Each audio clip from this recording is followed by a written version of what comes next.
राजकुमारी रेवती अपने राज्य की सबसे बहादुर युवराजी थी। एक दिन वह जंगल में शिकार करने निकली, लेकिन रास्ता भटक गई। चलते चलते उसे एक रहस्यमयी झील मिली, जिसकी सतह पर अजीबो गरीब प्रतिबिंब झलक रहे थे।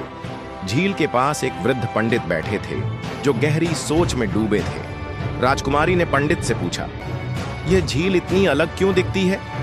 पंडित ने गंभीर स्वर में कहा, यह झील साधारण नहीं, यह परीक्षा लेती है।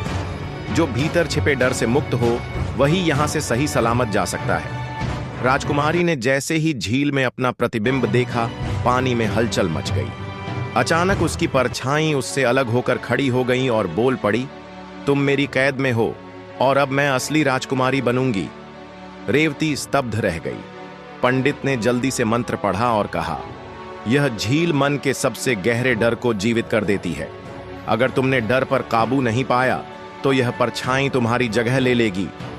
राजकुमारी ने साहस दिखाया, अपनी परछाई को चुनौती दी और कहा, मैं अपने डर को स्वीकार करती हूं, लेकिन वह मुझे पराजित नहीं कर सकता। जैसे ही उसने यह कहा, परछाई धुएं में बदलकर झील में समा गई। पंडित मुस्कुराए, तुमने परीक्षा पास कर ली, अब तुम्हारे अंदर अद्भुत शक्ति जागेगी। राजकुमारी समझ गई कि असली ताकत बाहरी नहीं, बल्कि अंदरूनी होती है। वह महल लौटी और अपने राज्य की सबसे बुद्धिमान शासक बनी, लेकिन झील का रहस्य हमेशा अनसुलझा ही रहा।